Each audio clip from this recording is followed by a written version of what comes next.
Major new developments in the case of Jack Doshay. Late today, prosecutors revealed his DNA was found on the tape used in the attempted kidnapping of a Solana Beach girl. 10 News reporter Steve Fiorina was in court when that bomb was dropped. Steve, what was the reaction? Oh, Kim, our ears certainly perked up. You know how sticky this tape can be. Well, it's easy to see why DNA would stick to it. Plus, the DA asked for very remarkably high bail. The prosecutor revealed new evidence tying Doshay to the kidnap attempt on a 7-year-old girl last month after school in Solana Beach.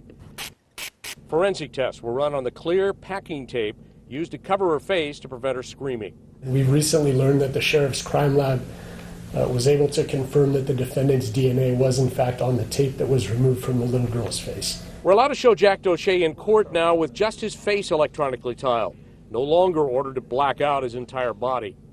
The DA called Doshay a threat and noted the family's wealth as he asked for very high bail. We would ask that based on the extreme danger this defendant poses to the public safety and the flight risk that he poses as well, that bail be set in the amount of $25 million.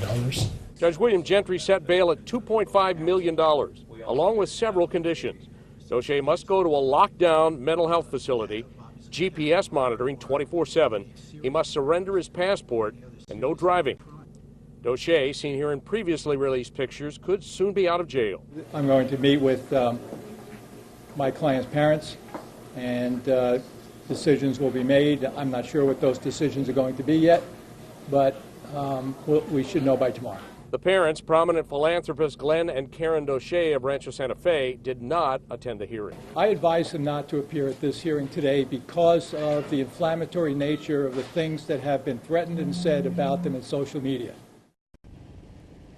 And social media has been merciless on the Doshay family. We'll look at that at 7, as well as the prosecutor's thoughts about his being a flight risk. Live in Vista, Steve Fiorina, 10. We look forward to hearing that, Steve. Thank you. Team 10 was the only one to examine the place where Doshay surrendered to law enforcement, a facility next to an elementary school. Investigator Melissa Masiha brought parents' concerns to local government leaders. I traveled to Laguna Niguel, found this home where sources say Jack Doshay was arrested. Now, as Team 10 first reported, sources say this is a sober living facility right next to this elementary school. You can see just how close it is in this map. The school just 2 doors down from the facility. I spoke with parents in the neighborhood. Many didn't even know it was there. Some upset they weren't informed about the facility. Senator Patricia Bates, who represents this area and parts of San Diego County, told me her office is gathering as much information as possible to see what can be done to improve safety. She emphasized, though, all the facts about the case aren't out yet. A spokesperson for the city of Laguna Niguel said they are aware of the matter and are reviewing it to see if the city needs to take any action. An employee told me the home is run by Sovereign Health. I called them several times. I'm still waiting to hear back. Melissa Masiha, Team 10. Team 10 is always working to get results. If you have a story idea or a tip that you'd like to share, just email us at team10@10news.com.